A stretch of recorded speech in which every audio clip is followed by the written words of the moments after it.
A young woman sits in an interrogation room, sobbing as she describes how home invaders attacked her family. Her demeanor is exactly what you'd expect from a traumatized victim. Tears, confusion, fear, but behind those seemingly genuine tears lies one of the most calculated minds in modern crime history. Welcome to GBRLIFE Transmissions. I'm your host, Caitlin, and you're listening to GBRLIFE of Crimes, where we explore not just what happened in crimes committed by women, but why it happened and the psychology behind them. Today, we're examining a case that shattered myths, a story of deception, pressure, and deadly perfectionism that rocked the Toronto suburbs to the core. Who orchestrated this web of lies? Jennifer Pan.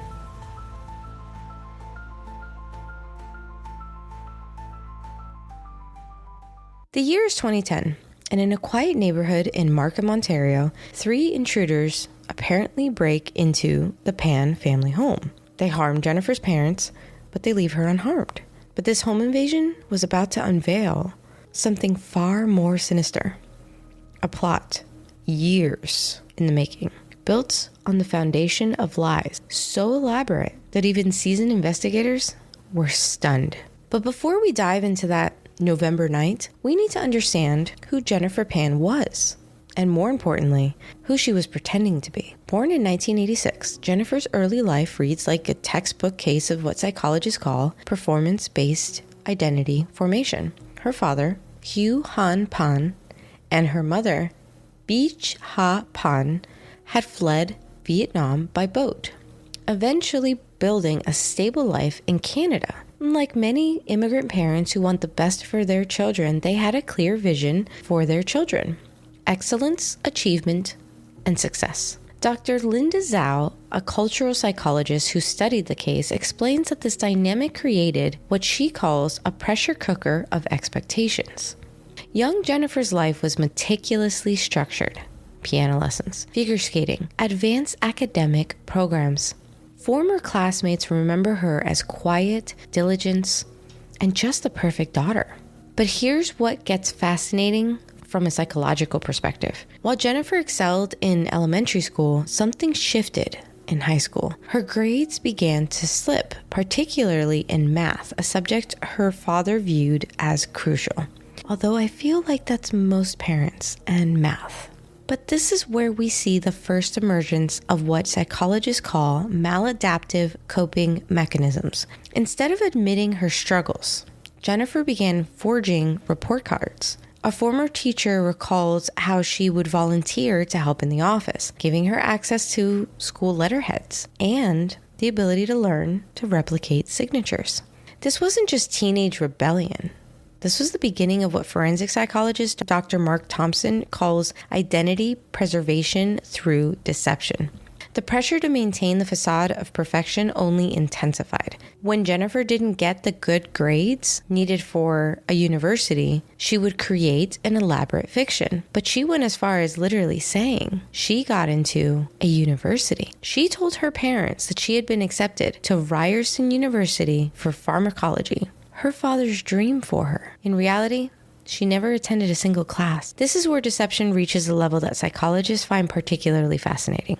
Every morning, Jennifer would dress for university, drive to the local library or coffee shop, and spend the day maintaining the illusion. She created transcripts, forged academic emails, and even manufactured entire conversations about classes and professors. Dr. Sarah Miller, a specialist in adolescent psychology, notes this as a classic case of what she calls parallel life syndrome. When someone constructs an entirely fictional existence that runs alongside their real one, the amount of mental energy required to maintain these dual realities is enormous.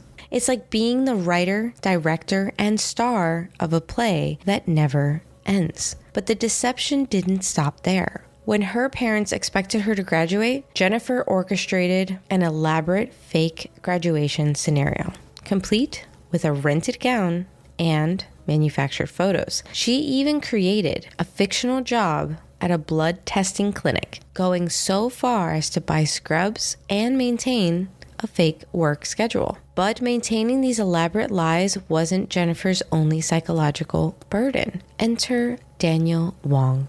a relationship that would become what psychologists call the perfect storm of codependency and desperation. Jennifer met Daniel in 8th grade, but their relationship intensified during high school. What's particularly intriguing is how this relationship became her escape from the pressure of performance. Now, if you recall, I did mention that her grades started to fall in high school. Could Daniel be the reason? Dr. Miller explains, in Daniel, Jennifer found something she never had at home, unconditional acceptance. But this created a dangerous dynamic where her entire authentic self became wrapped up in this one relationship. Her parents, particularly her father, disapproved. Their response? Banning Jennifer from seeing Daniel. But watch how this parental intervention backfires spectacularly. Instead of ending the relationship, Jennifer created an even more elaborate web of deception. Are you shocked? Of course not. This is what she does. Phone records show hundreds of secret calls. Text messages reveal complex schemes to meet in secret. This is what is called relationship intensification through opposition, where attempts to stop a relationship actually make it more powerful and central to someone's identity. The pressure reached a breaking point in 2009. Jennifer's parents discovered one of her lies. It was bound to come out at some point. The fictional job at the blood testing clinic, their response was swift and absolute. They installed tracking software on their phone, monitored her movements, and essentially placed her under house arrest. Dr. Zhou notes that this is a crucial trigger point. This wasn't just about losing freedom. For Jennifer, it was about losing the last piece of her authentic self. Although I do also see the extreme methods of her parents' behavior. And in this case, you may also think to yourself, how interesting. Her parents went from A to Z, when Jennifer had always gone from A to Z.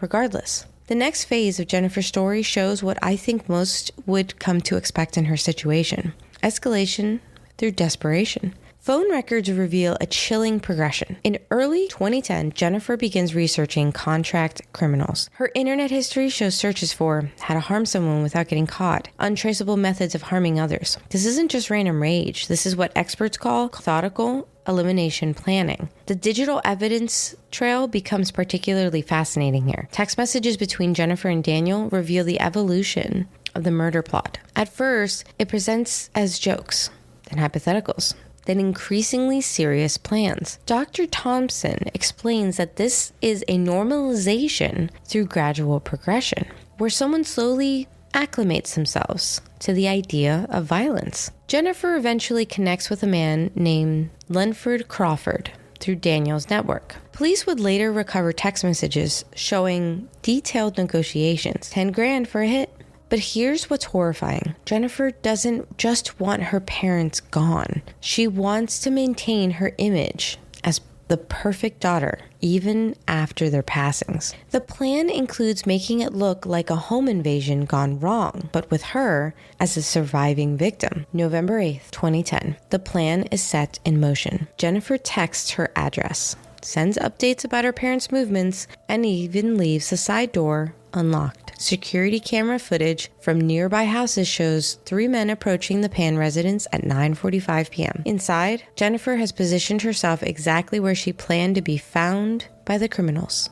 What happens next reveals something crucial about Jennifer's psychology. According to police reports, she maintains remarkable composure during the attack. While the hitmen tie her up loosely, as planned, her mother is attacked. Her father is also attacked, and quite gruesomely. Her father incredibly survives. This is where we see what is called compartmentalization in action, the ability to separate oneself emotionally from extreme violence in the moment. The immediate aftermath showcases Jennifer's remarkable ability to maintain her constructed narrative. Police body cam footage shows her giving a detailed, emotional account of the entire home invasion. She appears traumatized, confused, and the perfect victim.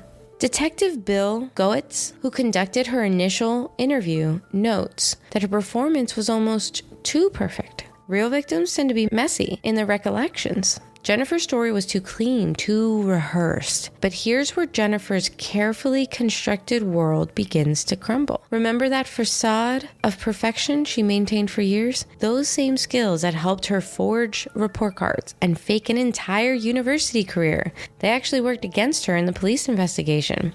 Her story is too consistent, too unchanged in multiple tellings. Dr. Miller explains that true trauma victims usually have fragmented, chaotic memories. Jennifer's account had the consistency of a practiced narrative. The investigation reveals what psychologists call a digital trail of premeditation. Thousands of text messages, bank records showing suspicious withdrawals, cell phone tower data, all placing Daniel's phone near the house at the night of the attack, but also the communication between them all. But perhaps most damning are the inconsistencies in Jennifer's own behavior during the police interviews. The police interrogation of Jennifer Pan stands as one of the most fascinating cases in modern criminal investigation. Over 12 hours of recorded interviews. We watch what forensic psychologists call the collapse of constructed reality. The detective employed what is called the RAID technique, a method of interrogation that relies on detecting deception, but through behavioral cues. But Jennifer initially proves challenging even for this experienced approach. Dr. Sarah Miller explains that she spent her entire life practicing deception. So this wasn't just lying, this was a performance of a character that she had crafted over years. The breakthrough comes through when investigators catch her in digital contradiction. While Jennifer maintains a story of random home invaders, police confront the cell phone records, showing multiple calls to the attacker's numbers. And then you watch her behavior in the interrogation video go from subtle to a critical shift. Dr. Thompson points out that the moment she realizes technology has betrayed her, we see her entire body language change. It's what they call narcissistic collapse, when someone realizes their carefully constructed reality can't be maintained. But here's where it gets even more fascinating. Instead of completely breaking, Jennifer does what experts called controlled disclosure. She admits the small pieces of truth, but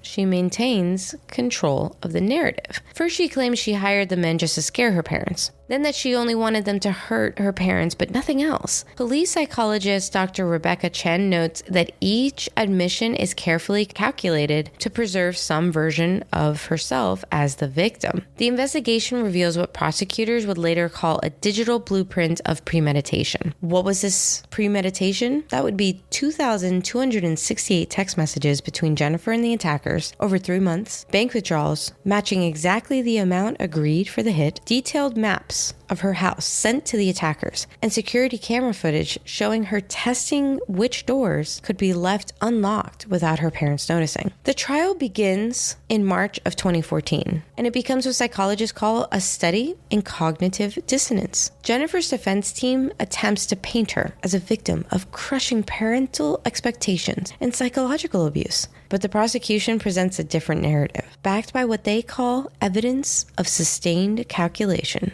Years of elaborate deception about school and work, detailed planning of the attack over months, multiple attempts to hire different people to do the job, careful staging of the crime scene, and rehearsed performance as a victim. The testimony of her father proves particularly devastating. He was still bearing the scars of what happened to his face. He describes discovering Jennifer's lies about the university because it all came out. What did he say? In households like hers, like theirs, education isn't just about achievement, it's about family honor. Jennifer's response to failing wasn't just about covering up disappointment.